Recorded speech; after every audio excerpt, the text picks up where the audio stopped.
최근에 한국 축구는 축구협회장의 문제, 대표팀 감독의 선임 문제로 어수선한 가운데 있습니다. 축구 경기라고 하는 것은 잘할 때도 있고 못할 때도 있지만 최근에는 승패를 떠나서 한국 축구 팬들의 실망이 큰 것 같습니다. 특별히 세계 무대에서 인정을 받는 우수한 선수들이 많이 있음에도 불구하고 경기력이 좋지 못한 것은 축구협회와 감독의 문제라 생각해서 불만이 있습니다. 이런 불만은 지난 2002년도 월드컵과 비교해서 오는 박탈감 때문이라고 할 수 있습니다. 실제로 2002년에는 거스 히딩크라고 하는 명장이 대표팀을 맡고 난 이후 한국 축구에 혁명이 일어났습니다. 오랜 세월 세계 축구의 변방에 속해서 존재도 없었던 대한민국이 일약 세계 축구의 각광을 받게 되었고 세계 중심에 우뚝 서게 되었습니다. 그때 우리가 깨달은 것은 한 국가나 단체를 이끄는 지도자가 그 국가나 단체의 운명을 바꾸어 놓는다는 것입니다. 지도자가 매우 중요하다고 하는 사실을 모든 국민들이 두 눈으로 확인하게 되었습니다. 그래서 히딩크는 한국 축구의 역사에 있어서 잊혀지지 아니하는 영원한 이름을 남기게 되었습니다. 오늘 읽은 본문에서는 성도를 가리켜서 하나님과 함께 일하는 자라고 말씀합니다. 하나님은 어떤 분이십니까? 하나님은 천지 만물을 지으시고 인간의 생사화복을 주장하시고 오늘도 우주를 섭리하시고 경영하시는 전지전능하신 분입니다. 이런 하나님께서 우리와 함께 일하신다면 도대체 무슨 말로 이 큰 영광을 표현할 수가 있겠습니까? 축구 감독 한 분이 잘해도 전국이 들끓고 감격했는데 하나님께서 우리와 함께 하신다면 어떤 일이 일어나겠습니까?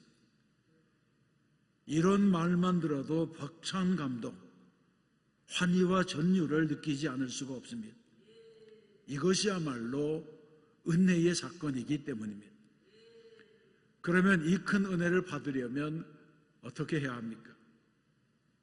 먼저 우리는 하나님의 은혜를 헛되이 받으면 안 됩니다.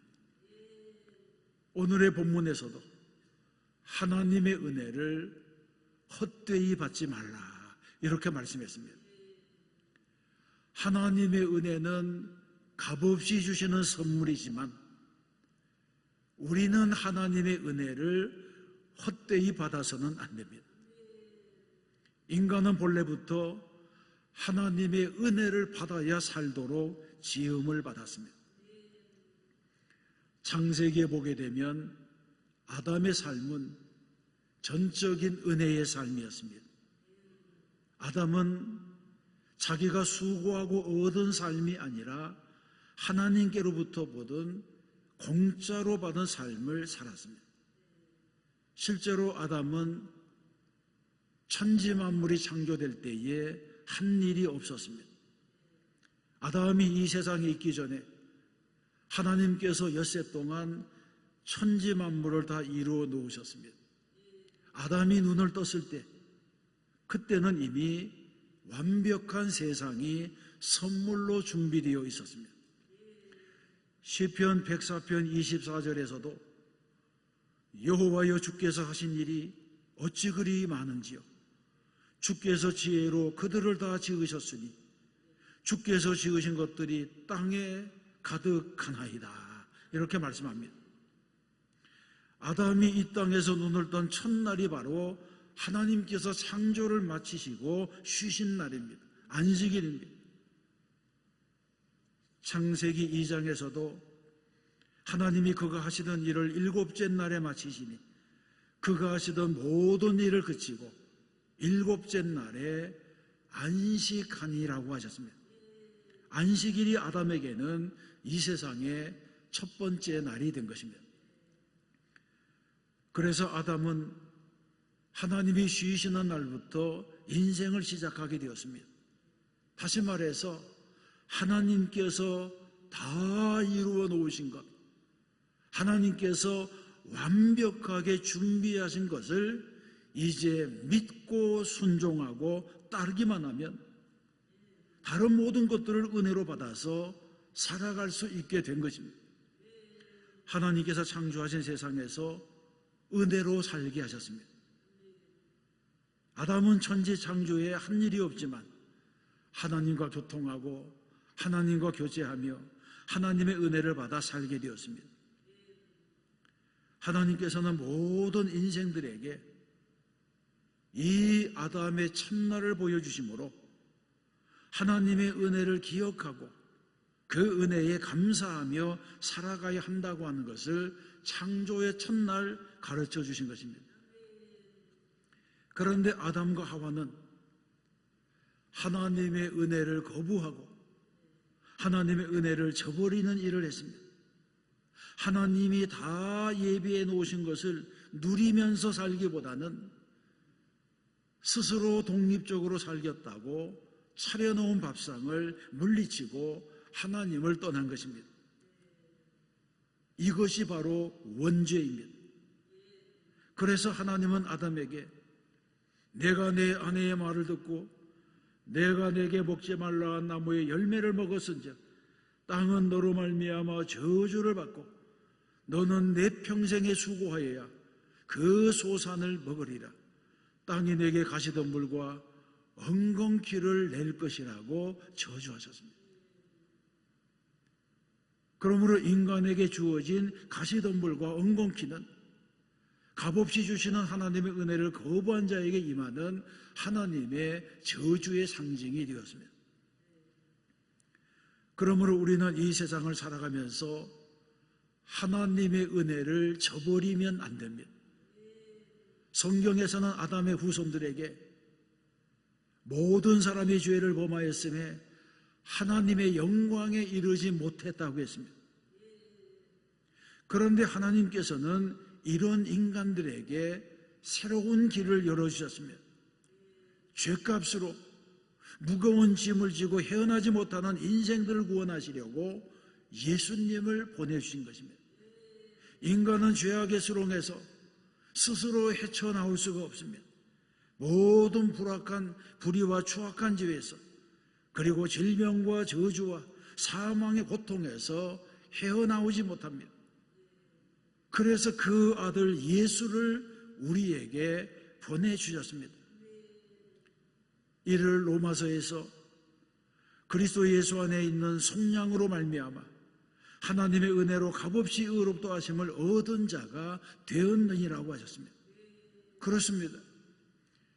인간은 스스로 죄를 청산할 능력이 없지만 하나님의 은혜로 예수님께서 십자가를 지심으로 구원을 이루어 주셨습니다. 생각해 보세요. 아담이 천지 만물이 창조될 때에 아무것도 한 일이 없는 것처럼 우리도 예수님께서 십자가를 지실 때에 한 일이 없습니다. 우리가 주님을 도운 일이 없습니다. 주님이 홀로 십자가 위에서 온몸을 찢으시고 물과 피를 다 쏟으시고 우리의 죄값을 지불하시고 다 이루었다 하시며 운명하셨습니다.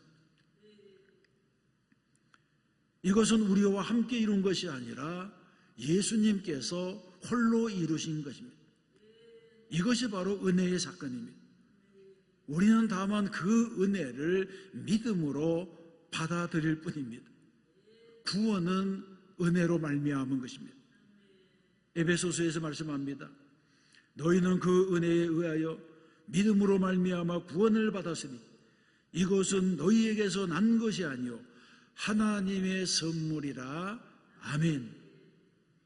그러므로 모든 인생은 하나님 앞에서 은혜로 사는 존재라고 하는 이 사실을 잊지 말아야 하는 것입니다. 두 번째로 살필 것은 은혜가 임할 때에 하나님께 귀를 기울여야 합니다. 하나님은 어제나 오늘이나 영원토록 동일하십니다. 아담에게 은혜로 생명을 주신 하나님, 그리고 타락한 인간에게 은혜로 구원을 주신 하나님, 이 하나님은 오늘도 우리를 위하여 일하시며 우리에게 은혜 주시기를 원합니다. 그래서 고린도전서 2장에서 하나님이 자기를 사랑하는 자들을 위하여 예비하신 모든 것은 눈으로 보지 못하고 귀로도 듣지 못하고 사람의 마음으로 생각하지 못하였다 함과 같다, 이렇게 말씀합니다. 하나님께서 우리를 위하여 예비하신 것은 우리가 눈으로 다 볼 수가 없고 귀로 다 들을 수가 없고 우리의 마음으로 상상한다고 하더라도 그 모든 것을 미루어 짐작할 수가 없다고 하십니다. 하나님은 우리보다 우리를 더 잘 아시는 분입니다. 그래서 우리가 구하는 것보다 더 넉넉하게 주시는 분이라고 하는 것을 성경이 말씀합니다. 베드로전서 5장 7절에서도 너희 염려를 다 주께 맡기라, 이는 그가 너희를 돌보심이라고 했습니다. 그렇습니다. 우리의 하나님은 우리가 알지 못하는 사이에 우리가 필요한 모든 것을 준비하시는 하나님, 여호와 이레의 하나님이십니다. 우리가 무엇을 먹을까 무엇을 마실까 염려하기 전에 우리에게 있어야 할 것이 무엇인지를 미리 아시는 분입니다. 이런 하나님께서 예배하신 것은 우리가 모르고 크고 은밀한 것이라고 성경이 말씀했습니다. 우리는 하나님을 과소평가해서는 안 됩니다. 예레미야는 나라의 미래가 풍전등화와 같이 되었을 때에 옥에 갇혔습니다. 자기가 나가서 하나님을 위해서 무언가 일을 해야 되는데 옥에 갇혀서 아무것도 하지 못했습니다. 예레미야는 애 같았습니다. 그래서 그는 하나님께, 하나님, 제가 지금 왕을 깨우쳐야 하는데 옥에 갇혔습니다. 백성들에게 위기를 알게 해야 되는데 옥에 갇혔습니다. 지금 제가 할 일이 너무 많은데 여기에 꽁꽁 묶여서 아무것도 하지 못합니다. 이렇게 하소연할 때에 하나님께서 뭐라고 말씀합니까? 예레미야 33장 2절과 3절의 말씀입니다. 이 일을 행하시는 여호와, 그것을 만들며 성취하시는 여호와, 그의 이름을 여호와라는 이가 이와 같이 이르시도다. 너는 내게 부르짖으라. 내가 내게 응답하겠고 내가 알지 못하는 크고 은밀한 일을 내게 보이리라. 아멘. 이 말씀은 이런 말입니다. 예레미야야, 이 일은 내가 할 것이다. 너는 다만 내게 부르짖으라. 내가 해야 될 일은 기도하는 일이다. 그러면 내가 사람의 힘으로는 이룰 수 없는 크고 은밀한 일을 보게 될 것이라. 이런 말씀입니다. 그리고 이렇게 크고 은밀한 일은 힘으로도 되지 아니하고 능력으로 되지 아니하고 오직 나의 영으로 되리라 하신 말씀처럼 하나님의 능력으로 되는 일입니다. 그런데 우리가 이런 일을 보기 위해서는 기도해야 됩니다. 기도가 무엇입니까? 기도는 하나님께 묻는 것입니다. 기도는 하나님께 듣는 것입니다. 크고 은밀한 일들은 기도하는 사람들만이 들을 수 있고 볼 수가 있습니다. 그러므로 성도는 일하기 전에 기도하고 일하면서 기도하고 일이 끝난 다음에 기도해야 됩니다. 하나님께 입을 열고 하나님의 응답에 귀를 기울여야 합니다. 우리가 부르짖어 기도하면 하나님께서는 우리가 알지 못하는 크고 은밀한 일을 보여주시는 줄로 믿습니다. 이스라엘 백성들이 홍해 앞에 섰을 때에 아픈 홍해가 가로막고 뒤에서는 애굽의 군대가 쫓아왔습니다. 피할 길이 없었습니다. 절망적인 순간에 빠졌습니다. 인간적으로는 방법이 없었습니다. 그래서 어떻게 합니까? 모세가 하나님께 기도했습니다. 그러자 하나님께서 크고 은밀한 일을 보여주셨습니다. 출애굽기 14장에서 말씀합니다. 모세가 백성에게 이르되 너희는 두려워하지 말고 가만히 서서 여호와께서 오늘 너희를 위하여 행하시는 구원을 보라고 했습니다. 그러자 하나님께서 어떻게 역사하십니까? 이스라엘 자손에게 명령하여 앞으로 나아가게 하고 지팡이를 들고 손을 바다 위로 내밀어 그것이 갈라지게 하라. 이스라엘 자손이 바다 가운데서 마른 땅으로 행하리라. 아멘. 기도하는 모세에게 하나님께서 분명한 구원의 길을 보여주시고 그렇게 행하라고 명령했습니다. 이 명령에 순종하자 이스라엘 자손들은 바다를 마른 땅같이 건넜습니다. 이런 기적을 누가 짐작이라도 했겠습니까? 아무도 몰랐지만, 기도한 모세도 몰랐지만 하나님께서는 먼저 창세전부터 이스라엘 백성들의 형편을 하시고 홍해를 만드실 때 그 밑에 대로를 예비해 놓으신 것입니다. 이런 크고 은밀한 일들은 기도하지 않고는 경험할 수가 없습니다. 그래서 예수님께서도 말씀합니다. 마태복음 7장에서 구하라 그리하면 너희에게 주실 것이요 찾으라 그리하면 찾아낼 것이요 문을 두드리라 그리하면 너희에게 열릴 것이니 구하는 이마다 받을 것이요 찾는 이는 찾아낼 것이요 두드리는 이에게 열릴 것이라고 했습니다. 그렇습니다. 우리가 인생의 길에서 자꾸 수렁에 빠지고 실패를 되풀이해야 하는 것은 하나님께 구하지 아니하고 자신의 방법에만 의지하기 때문입니다. 하나님의 입에 묻지 아니하고 하나님께 듣지 않기 때문입니다. 주님께서 거듭 말씀했습니다. 너희가 내 이름으로 무엇을 구하든지 내가 행하리니 이는 아버지로 하여금 아들을 말미암아 영광을 받으시게 하려 함이라. 아멘. 또 말씀하시기를 내 이름으로 무엇이든지 내게 구하면 내가 행하리라고 약속했습니다.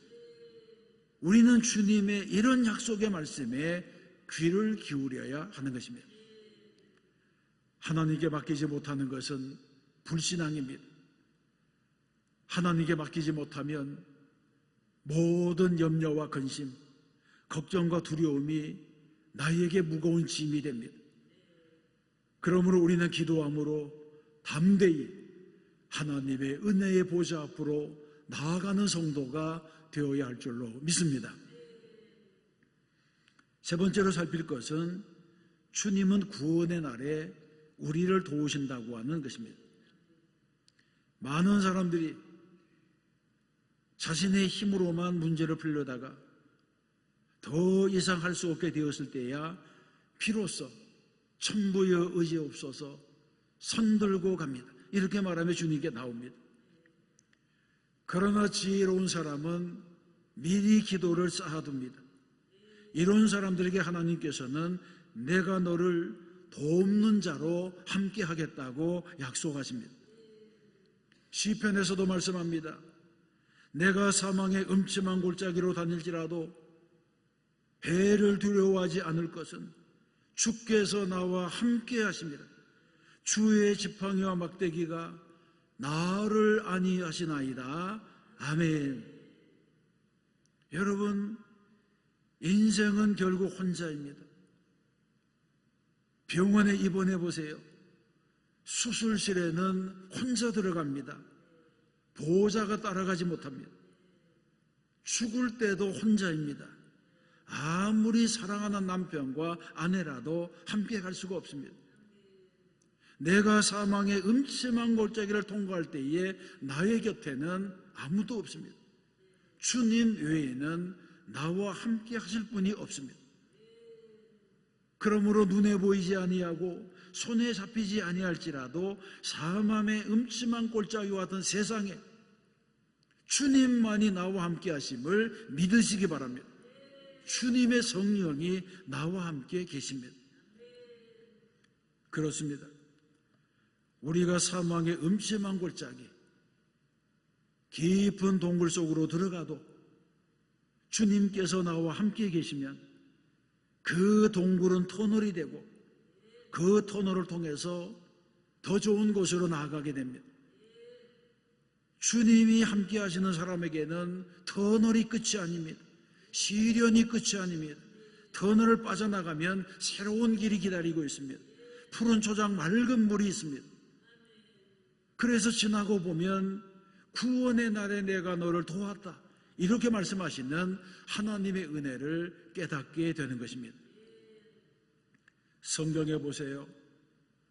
이스라엘이 광야 40년 떠돌아다닐 때에 하나님께서는 그들에게 매일 하늘에서 만나를 내려주시고 반석에서 물이 나게 하시고 낮에는 구름기둥, 밤에는 불기둥으로 보호하시고 그들의 의복과 신발이 낡아지지 않게 하셨다고 했습니다. 이 사실을 신명기에서 말씀합니다. 이 40년 동안에 내 의복이 헤어지지 아니하였고 내 발이 부르트지 아니하였느니라. 아멘. 이처럼 하나님은 우리를 도우시는 분입니다.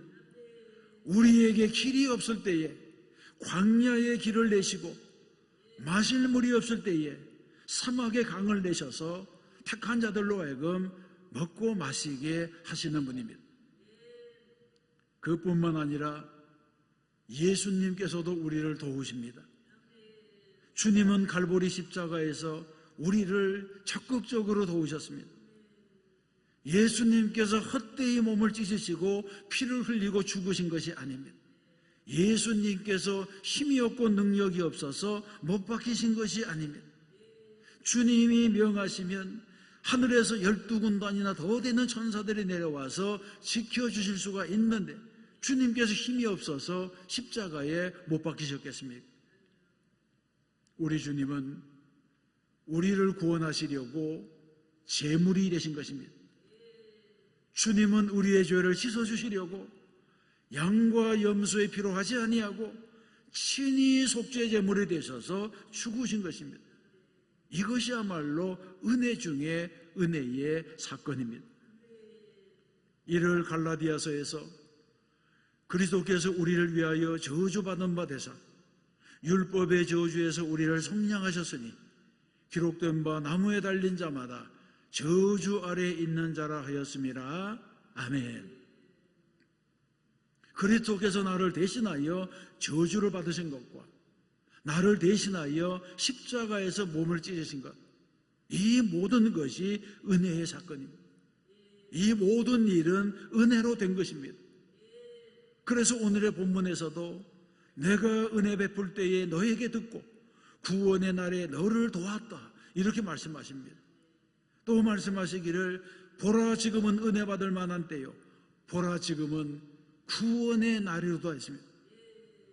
율법에서는 땅이 저주를 받아 가시와 엉겅퀴를 내고 너희가 이마에 땀이 흘러야 먹고 살 것이라, 그렇게 말씀했지만 예수님께서는 그 모든 저주를 짊어지시고 십자가에서 몸을 찢어 다 청산했기 때문에 우리 인생에 사탄과 마귀가 되는 가시와 엉겅퀴가 사라졌습니다. 예수님 때문에 우리의 신분이 바뀐 것입니다. 우리는 죄의 종에서 의의 종이 되고 사망에서 생명으로 옮겨지고 저주가 축복으로 변하는 복을 받은 줄로 믿습니다. 이 모든 일을 예수님께서 십자가 위에서 이루셨습니다. 우리는 이제 그리스도를 통해서 부활과 영생의 기적을 체험할 주인공이 된 것입니다. 이것이 바로 구원입니다. 우리의 미래입니다. 주님께서 마지막 날에 이루어 주실 구원의 은혜라고 말씀합니다. 사랑하는 성도 여러분, 하나님은 전지전능하시고 무소부재하신 분입니다. 하나님은 천지 만물을 창조하셔서 우리에게 주시면서 생육하고 번성하여 땅에 충만하라, 땅을 정복하라, 바다의 물고기와 하늘의 새와 땅에 움직이는 모든 생물을 다스리라고 하셨습니다. 그런데 인간이 범죄하여 저주를 받고 사망에 이르게 되자 다시 독생자 예수님을 십자가에 내어놓으셔서 우리의 구원을 이루신 것입니다. 우리는 이 큰 은혜를 잊어서는 안 됩니다. 독생자까지라도 아끼지 아니하시는 하나님의 은혜를 헛되이 받아서는 안 된다는 것입니다. 하나님께서는 오늘도 우리와 함께 하시면서 이 일을 행하시고 그 일을 지어서 성취하고 계십니다. 그러므로 우리는 믿고 순종하는 선한 자녀로 하나님의 은혜 아래 살아가야 합니다. 아담처럼 하나님의 은혜를 저버려서는 안 됩니다. 우리는 하나님의 은혜를 헛되이 하지 말아야 됩니다. 성도는 내가 은혜 받을 때에 너에게 듣고 구원의 날에 너를 도왔다고 하는 이 말씀을 기억하고 하나님께서 내게 주신 은혜를 헛되이 해서는 안 될 줄로 믿습니다. 우리가 기억해야 됩니다. 하나님의 은혜를 헛되이 받으면 안 됩니다. 은혜가 임할 때에 하나님의 음성에 귀를 기울여야 합니다. 주님은 구원의 날에 반드시 우리를 도우십니다. 이것이 우리의 믿음입니다. 또 한 주간 주님의 은혜에 거론하려고 하며 이미 받은 은혜에 감사하는 성도가 되시기를 주님의 이름으로 축원합니다.